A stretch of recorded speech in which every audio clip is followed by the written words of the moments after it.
আজকে আমি ঘরে থাকা সুজি আর আলু দিয়ে এই মজার নাস্তাটা সন্ধ্যায় করেছিলাম। আসসালামু আলাইকুম সবাইকে।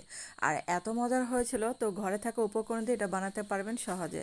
আর এখানে দেখেন ভিতরে পুরটা তৈরি করছি। তার জন্য প্রথমে কড়াইতে তেল দিলাম, তারপরে যে কিছুটা পেঁয়াজ দিয়ে এটা কিছুক্ষণ ভেজে নিচ্ছি। তারপর এখানে সিদ্ধ করা 2টা আলু সেটাও দিয়ে দিলাম। তারপর এখানে দিব কিছুটা যে মটরশুঁটি, আর এখানে যে কালারের জন্য হলুদের গুঁড়া দিলাম। তারপর দিব এখানে লাল মরিচের গুঁড়াটা। আর এখন দিলাম স্বাদ মতো লবণ, আর এটা দিয়ে কিছুক্ষণ আমি ভেজে নিচ্ছি। আর কাঁচা মশলার গন্ধটা দূর হওয়ার জন্য এখানে কিছুক্ষণ আমি ভেজে নিচ্ছি। তারপর এখানে দিয়ে দিলাম কিছুটা ভাজা জিরা গুঁড়া। আর এখানে একটু আঠালো করার জন্য আমি সামান্য পরিমাণে পানি দিলাম। আর এই যে পানিটা যখন শুকিয়ে আসবে তখনই কিছুটা গরম মশলা গুঁড়া দিয়ে দিলাম। আর এটা কিন্তু হয়ে গেছে, দেখেন একদম আঠালো হয়ে গেছে কিন্তু এটা। তো এখন কিন্তু চুলাটা আমি বন্ধ করে দিয়েছি। আর এখন আমি এটা ডো তৈরি করব। তার জন্য এখানে 2 কাপ পানি দিয়ে নিলাম। তারপর এখানে যে স্বাদ অনুসারে লবণ দিচ্ছি। আর এখানে যখন পানিটা বলক আসবে তখনই এখানে 1 কাপ সুজি দিয়ে দিলাম। আর সুজিটা দেখেন নাড়তে নাড়তে কিন্তু ঘন হয়ে আসতেছে। তো এটা দিয়ে কিন্তু আমার ডোটা তৈরি হবে। আর আপনাদের কাছে ছোট্ট একটা রিকোয়েস্ট, যারা আমার চ্যানেলে আজ নতুন ভিডিও দেখছেন কিন্তু চ্যানেলটাকে এখনও সাবস্ক্রাইব করেননি, তাদের কাছে প্লিজ অনুরোধ রইল চ্যানেলটাকে সাবস্ক্রাইব করে আমার পাশে থাকবেন।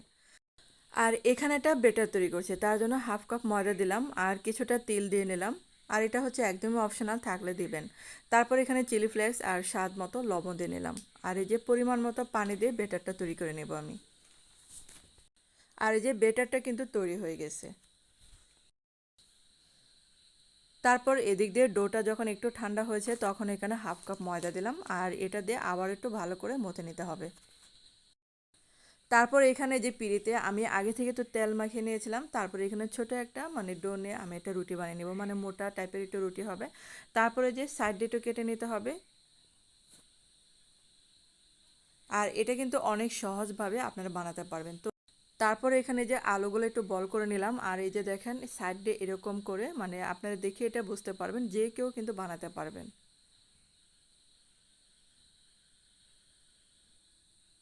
তো সাইড দিয়ে এরকম করে একটু লাগিয়ে নিতে হবে।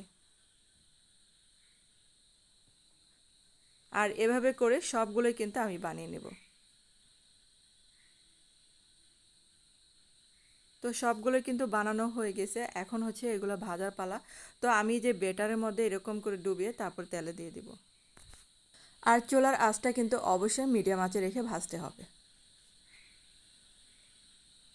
তারপর এখন এই যে আরেকটা আপনাদেরকে দেখাচ্ছি।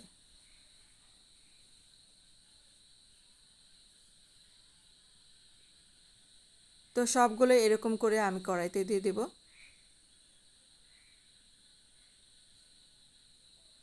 আর এটা যখন এই যে এক সাইড একটু শক্ত হয়ে আসবে তখনই কিন্তু এটা উল্টিয়ে দিতে হবে।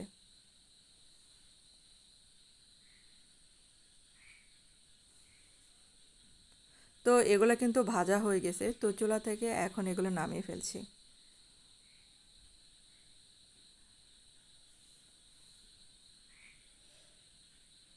তো হয়ে গেল আমার এই মজার নাস্তাটা। তো আপনাদের কাছে কেমন লাগলো অবশ্যই কিন্তু কমেন্ট করে জানাবেন। তো ধন্যবাদ সবাইকে ভিডিওটা দেখার জন্য।